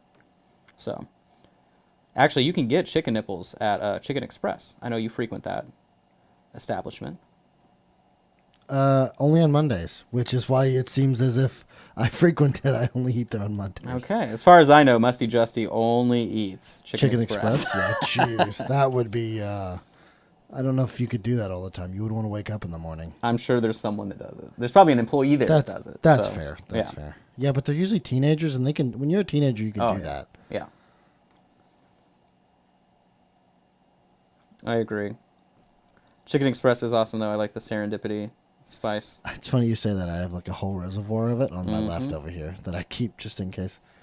Back when I lived in Oklahoma City, they opened Chicken Expresses up there maybe a couple years ago. But before they did, last time I came down to Texas, I went to one, and then I'm like, "Hey, I live out of state. Can I literally like grab like as many of these as I can?" And they're like, "Well, you can't, but I can't stop you." And I'm like, "Okay." So I just grabbed like a drawer full worth and. It's like, but I can't stop you. Right. I can't tell you yes, but you can do it.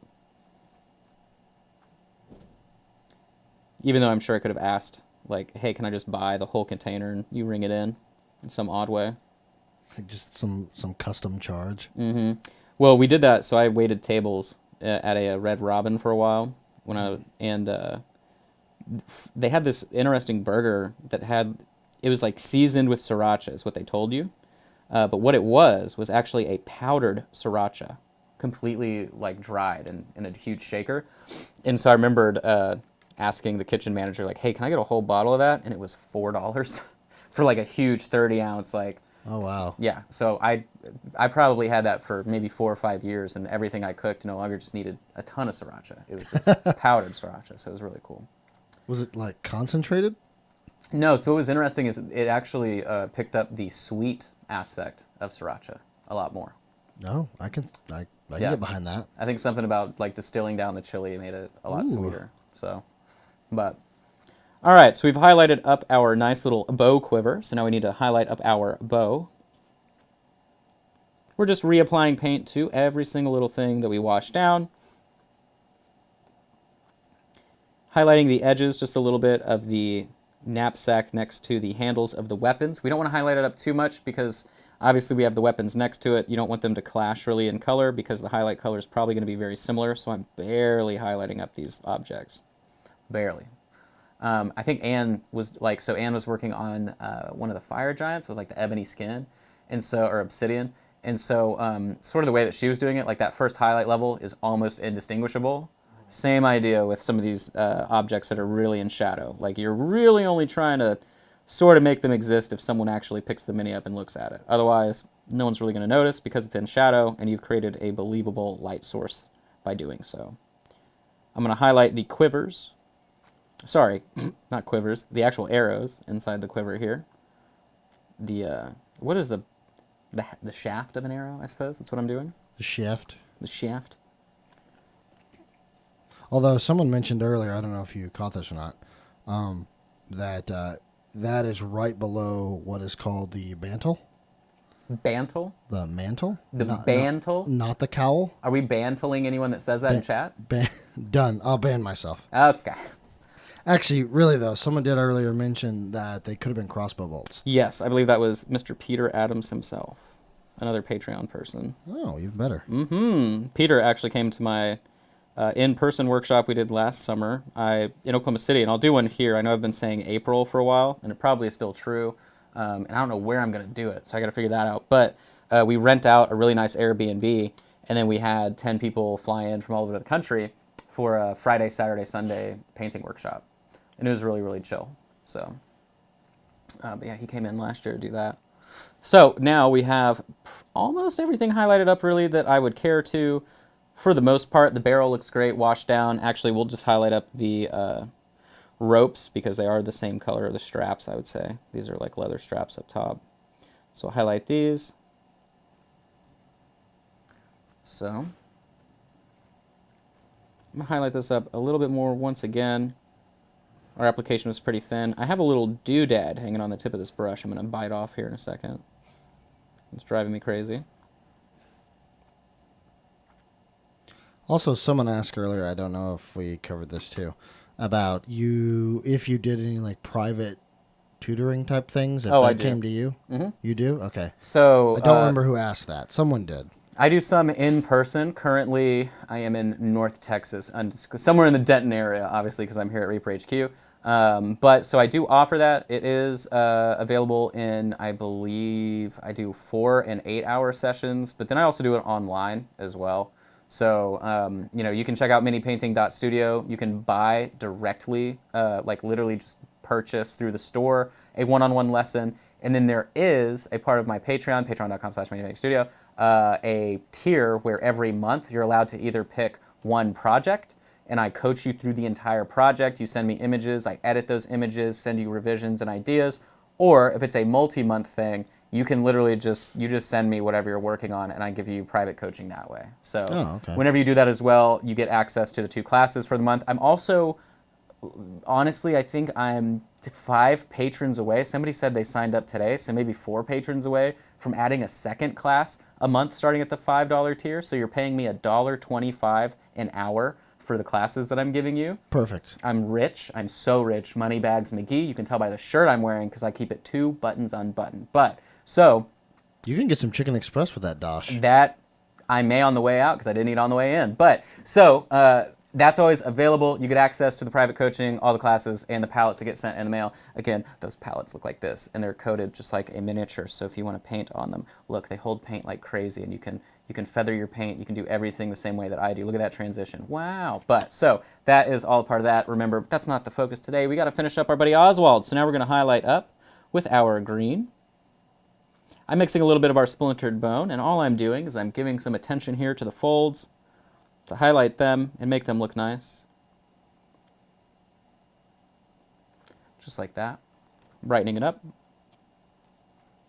Same thing on top with his cringe cap. I just have the feeling that he walks around just saying really cringe. He's like, "Oh my lord, I'm so overladen."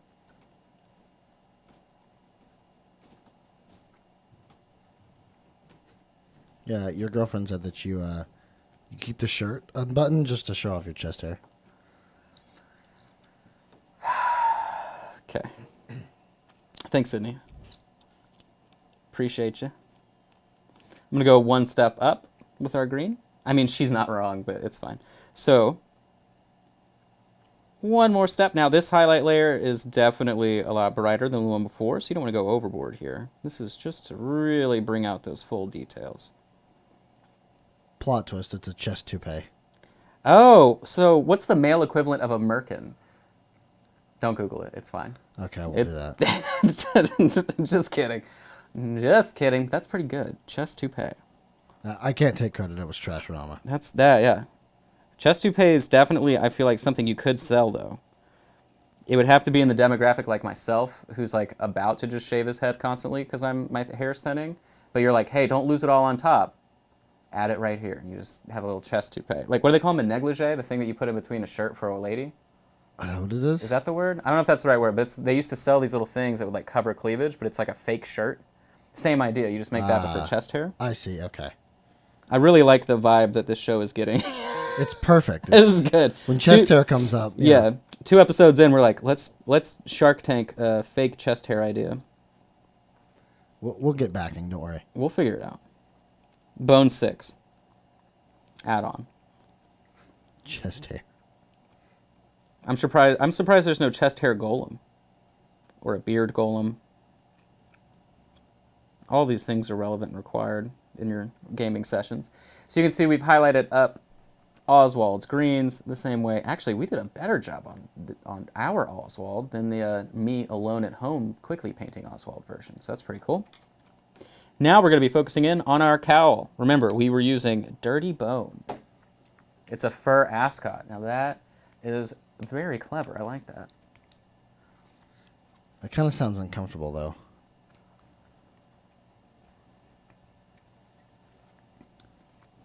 Yeah, I'm also cracking up reading these comments. I'm just seeing what we're doing.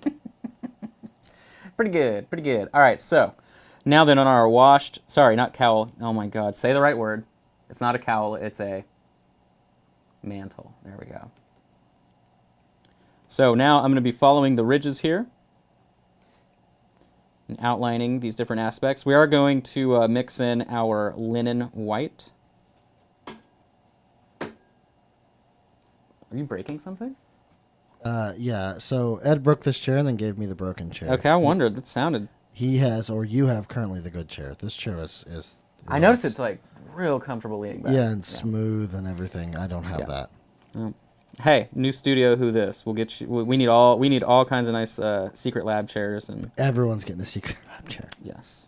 If I could physically lift mine and bring it from home, I would. But that is a mountain of a task.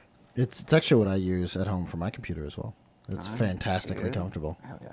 What I like about it is like if you're a large personality person like myself, you can plop down on it and it doesn't move.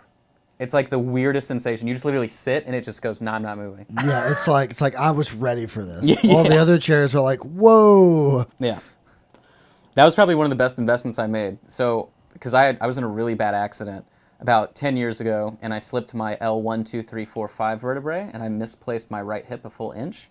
Oh, wow. And so I have problems with my back. And of course, painting does not do anything good for your back. And so having a nice chair and then also getting a adjustable footrest for your feet has made all the difference. I bet you didn't even know that was a thing. No. Yeah, so it's literally a footrest. It goes like that. Yeah. But I angle it down so you can get leverage while you're sitting, and it just keeps you straight the whole time. Perfect. Yep. And you get one of those. Yep. So I have to ask, it's been 10 years. Did you find your hip? No, so it was an inch away from me, and I never found it again. No, actually, so my first physical therapy session, my physical therapist used to work for OU, so he was used to big old linemen and stuff.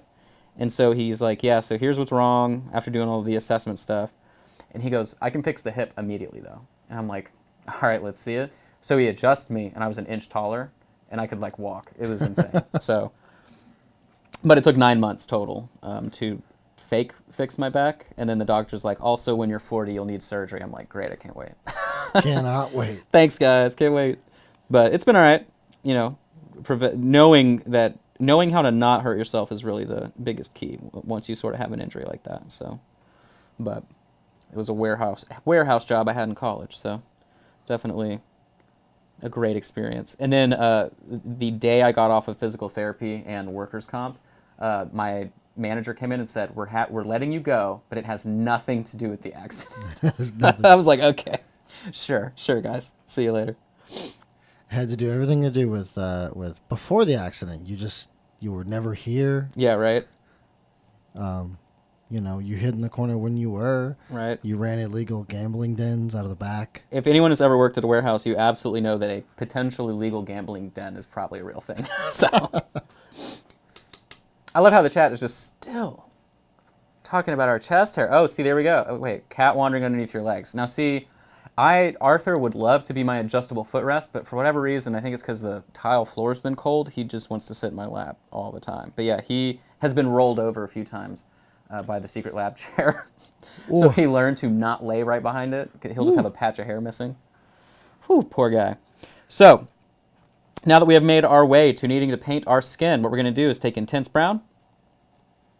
Oop, let's go ahead and just show you. So we're going to take Intense Brown. I'm going to mix it in with that Linen White. And wowee, look at that. We have a nice sort of bronzy skin tone. With relative thin application, we're going to go ahead and put it on top of his skin, hopefully, so that way when it dries, we retain some of the zenithal undercoat. If you didn't zenithal your mini and you're painting along at home, just wash it down a little bit with that same color we used previously. And it should give you some nice definition.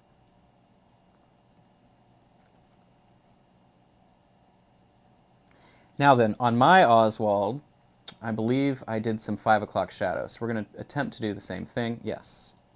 It was funny, John took a picture of him. I'm sure you saw that well in advance post he made 1 second before the show started. But yeah. Love you, John. But so it was funny, he was looking at it, he goes, does he normally have a beard? Well, that's what we added. So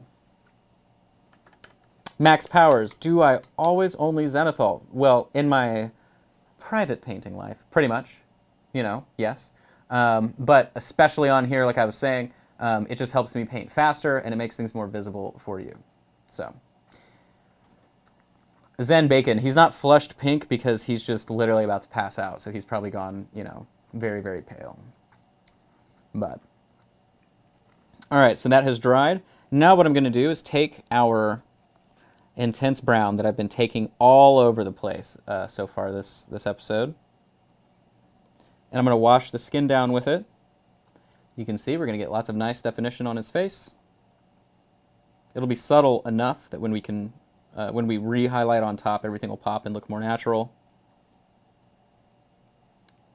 And we're just waiting for that to dry. Oh, I did, while I was making some kind of joke, I did go through and highlight the 3 pages that are visible on the book. I'll actually use the same wash color to go in between the sheets. So to speak. So to speak? Are you a Pepsi guy or a Coke guy? Soda. Dr. Pepper, of course. Like the weight loss place. Soda like the weight loss one? Have you not seen all those commercials? Oh, I'm shocked. I don't watch TV. I don't either. Okay. It's on the radio. Wow. And I do occasionally listen to the radio. No, it's SOTA. It stands for State of the Art. Oh. It's SOTA. Wow, yeah. I can't wait to go. Do you have to bring your own tire like a CrossFit place? No idea. No idea. I've got to bring my own tire. It's incredibly expensive, I believe. When I looked at it, it's not cheap. It's like a personal training place. Oh, okay, cool. I have a buddy that's a personal trainer, and his Instagram is always, "Hey, did you do your push-ups?" Do your push-ups. Shout out to my buddy Spencer. Love you, buddy. But, so, again, as we're finishing up, I need everyone to make sure that you have entered #free into the chat. Today we are giving away access to my Patreon for a month. That'll get you access to 26 2-hour classes. Most of them, if not all of them at this point, use Reaper miniatures, so you probably have one sitting around, or you can get one quite easily. And then going forward in the future, whenever we have the option of bundling everything that we're using for the month, we'll just give away those sets as well to the people that are watching. And that way you can have everything. And then if you already have what you need, then we can rock, paper, scissors and figure out something for you. But Works out. yep, so make sure you have entered. Make sure you are subscribed if you're using Amazon Prime, because it's free. Hit that subscribe button in the top right-hand portion of your viewing area. If you're on mobile, I have no idea where it is. I'm assuming scroll down maybe. Yeah, the mobile app's not great. Yeah. But, yeah. So, now I'm highlighting back up onto the skin. I'm only focusing on a few areas. I'm only going to focus on his eyebrows. Highlight those up. The part where his nose is right underneath his eyebrow, and then the tip of his nose. Why? Because that just gives you more dimension and saves you time. The inside of his eye socket, top of his mouth, eye socket, sorry, his tear duct, his eye socket. We don't need to make it that intense. So I do every tear duct just because it brings more attention to where the eyes would be. Now then, one thing you may not know about me is I just don't paint eyes. I'm part of the hashtag Don't Paint Eyes Club. Why? Because we just shade things enough to where we don't need to paint the eyes, and you still get the idea. Doing the tear ducts on the outside, highlighting that up, and then the bottom lip. We're not worried about the chin or anything else because we are going to go back in and do some 5 o'clock shadow. Then on the hands, a good trick for hands, I only paint the knuckles.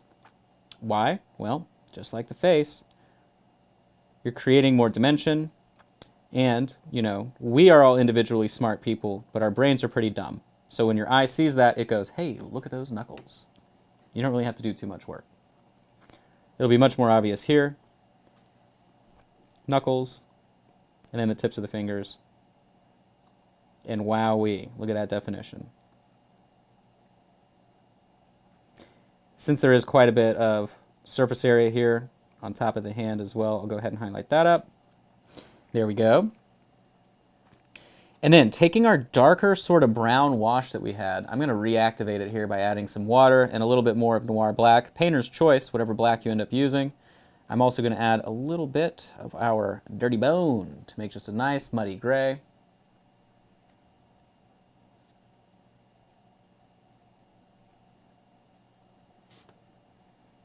And we're going to add some 5 o'clock shadow. So I'm just going to glaze on top of everything, on top of the jawline and the mouth and the top lip. And that'll give us the 5 o'clock shadow that we are looking for.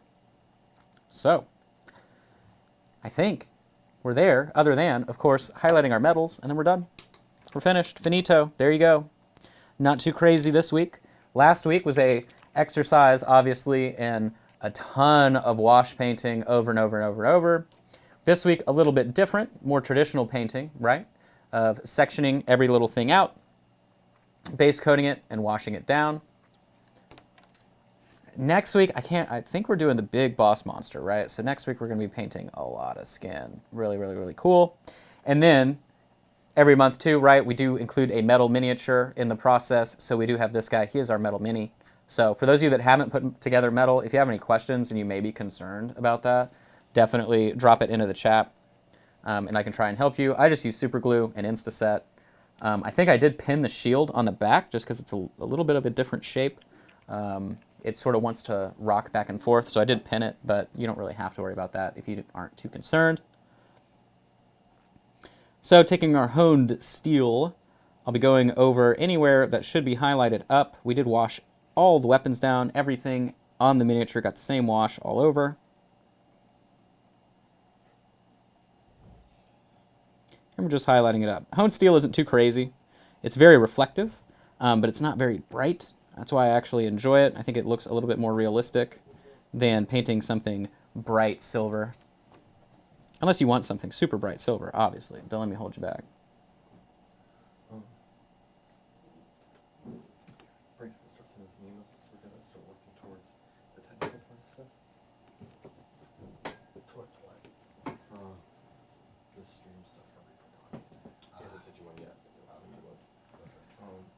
There we go.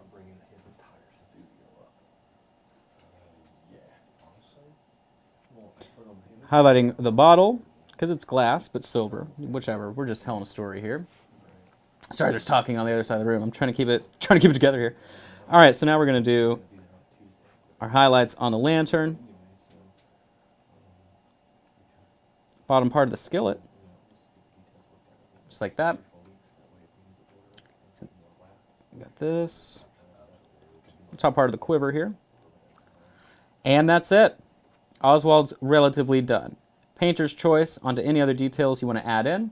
Obviously, this time, we didn't do, we aren't doing the basing. The basing itself, if you want to actually check out Oswald here. Now let me shield him from some light so you can see a bit more. So you can see this is really textured.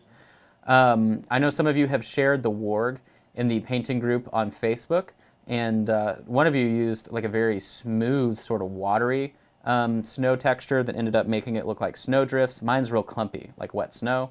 But all I use is baking soda, glue, and white paint. Is he going to have glowing red eyes? Oswald is not going to have glowing red eyes this time, unfortunately. We can't give everything glowing red eyes, can we? Yeah, I mean, we could if it becomes a meme, but this What time about glowing around. blue eyes? So again, I'm part of the No Eye Club, and our other mini did have very prominent eyes. Oswald is so overladen that his eyes are pretty much closed. So that's just where we're gonna leave him. Oh, right. Yeah, sorry, Oswald. I'm not sure exactly what Reaper John is asking. Is he asking if we need lighting at all while painting, or?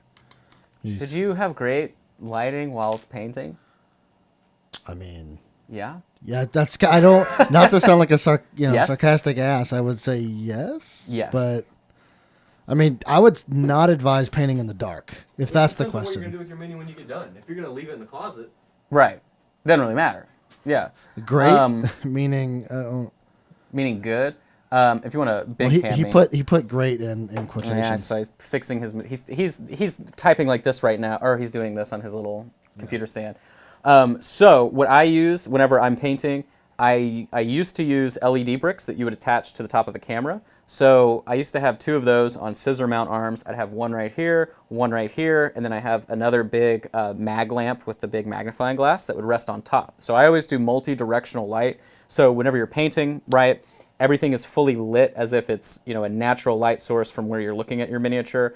Now I sort of replaced it because I found something that's gigantic. So if you go to minipainting.studio, you can click an Amazon link, and I have a store there that has everything listed that I use while I paint, other than my limited Reaper palette that I use for painting now. I have old paint that I used to use, but on there is a 32-inch LED light bar, and it's huge, and it's 10,000 lumens, so it's extremely bright, and it goes between 46K and 56K color temperature. I usually keep it in the middle because that's more realistic to true light, and then I just pull it down and then paint underneath it. It reaches all the way across my desk, so it's almost to where the brim of my hat is, and the miniature is in front of it, so it's lit from the front. But I always suggest that your eyes will get absolutely ruined if you paint with bad lighting, and you definitely don't want to do that. If you're someone that wears lenses or glasses, and you can get the coating on your lenses that help prevent the blue light from entering, and you do a lot of intense painting under really bright LED lights, I also suggest that. It got to the point with my old glasses that didn't have that coating. I could paint in about 4-hour sessions at a time, and then I'd have to take a break for about an hour and just look around, whatever, do no up close work. Now I can pretty much paint 12 hours straight without issue with my eyes. So they used to dry out all the time, everything like that.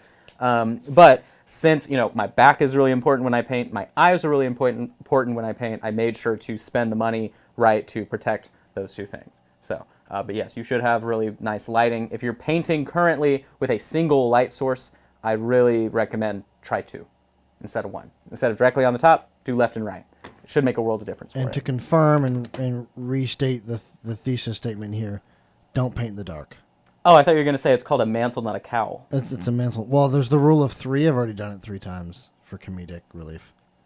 That would be a 4th. I'm not going to break it. Okay, there you go. So that is pretty much it for today. Thanks for hanging out so much today on Miniature Monday. Again, we will show the miniatures that we're going to paint next week and everything that we have remaining. Make sure you subscribe here on Twitch. Big thank you to Jacob. He did 20 subs today. I saw 10. Or 10 subs. Yes. And then we had another 5 roll through or something like that. Thank you for everybody that was gifting subs to people. Really appreciate it. Remember, you can subscribe yourself and support Reaper and the channel and everything that they do by clicking that sub button if you have Amazon Prime. I know a lot of people do. I'll stop rocking back and forth. Sorry, I know it's annoying to watch. I think Justin started doing it and I started doing it. But remember, if you do have Amazon Prime, you get it for free on Twitch. So just click that button, link your Amazon account, and boom, now you have extra emotes. If you are a sub here on our Twitch, go ahead and drop emotes in the chat. I want to see a bunch of emotes, and then people will understand what the fun stuff is that you can add. And then remember as well, we have Victoria's not giveaway. It's their fundraiser. So if you have the graphic, you can pull it up. If not, either way, definitely check that out. They are selling the Kangaroo APC right there. There we go, right here. So you can see that they've already raised over $10,000 for the Australian bushfires. So for every Kangaroo APC kit that is sold in the month of January, Victoria Minis will donate $50 USD to the South Australian RSPCA Bushfire Fund. So please help out with that. That is an absolute disaster that's happening, and literally the entire continent needs all the help it can get. So go ahead and get in on that. Definitely bring one to ReaperCon if you can. Definitely looking forward to seeing any painting that people do on those because it was for a good cause. And of course, we'll go back over our schedule. So you guys know where to find me on Mondays. I'll be right here for Miniature Monday. We also have shows with Ann that happen Tuesday through Thursday. That is Toolbox Pro Tips with Ann Forrester. Then we have the Great Terrain Tuesdays with Ed himself at 3 p.m. Central. Everything's at 3 other than Ann's show, right? Bingo. Well, actually, as it turns out, we shifted her show to 3. I found that out Friday. So her 1:30 show is now at 3. Oh, okay, yeah. So everything then, well, including her 11 show? No, the 11 show is going to be at 11, but she has another show that day, normally at 1:30. Oh, okay, it's now at 3. Okay, so yeah, so everything except for the 11 o'clock shows at 3, in case you're trying to catch everything. Then we have Painting Platinum with Mercedes at 3, obviously. And then we have Reaper Live and Ron or Dave at 6 Central.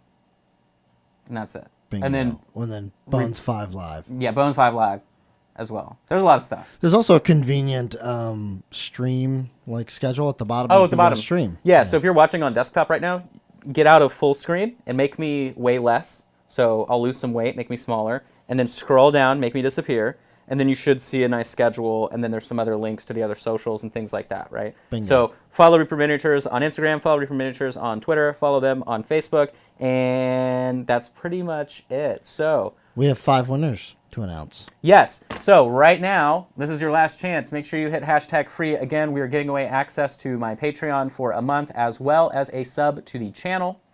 So toss in hashtag free. So I just drew the winners. Oh, okay. I just drew the winners. There That's you go. fine. Yeah. They're drawn. They're drawn. They have been drawn. They've been drawn. Now, with that, how should we claim this? Do you want them to email me and then I forward it to you, or do you want them to reach out to you? You can send it, no. So send them, yes. So they will email you, and then I'll send a link to you for them. To forward to them. Yes, Perfect. because that will give them access to my stuff without them knowing what's going on in the world. All right, perfect. That'll work. Yeah, so that'll be message you here on Twitch or reaperlive at reapermini.com. Reaper Live. Don't message me on Twitch. Message me on email me at reaperlive at reapermini.com. There you go. So do we display the winners? Yes, I will announce them and put them in chat. Sweet. They are Jason Zavoda. And if any of these people are already Patreon members, then feel free to let me know. Jason Zavoda, Trexmer, CoffeeNerderyBeer. Nice. DakkaFlakkaFlame. Nice. And CocoRohan. Nice. And if any of you 5 are not a sub, you're going to be a sub now. There you go. So all of you should have a sub, and then you'll get access to that. Really, so what I'll do is, since it's already halfway through the month, I'll give you access to the first class of February as well. And that'll be a non-metallic metal class. That should be really fun. And then once you're in the group, once we communicate that across, then you can pick and choose whatever you want for the 26 other classes that we have available. I mean, if you paint through all of them in a month, that is very impressive. I doubt it's possible. You'll probably be able to knock out a couple if you so choose. So that's really exciting for everybody involved. This month as well on my Patreon, if you sign up at the $20 tier, you will get a periodic table of painting shipped to you in the mail. For those of you that don't necessarily need Patreon, but you are looking for a color theory tool, this is available online on my website as well. It is at minipainting.studio. You can check the store for all of the other products that I have that help people paint in the meantime. And then there were some people, I know someone was supposed to message you as well, or message me directly because they are colorblind, but I do have a colorblind version of this palette as well for people that have issues differentiating between different tones and hues. But what this is, again, shortly, it is essentially a color wheel that has been turned into the periodic table of elements. So every single color has a corresponding number.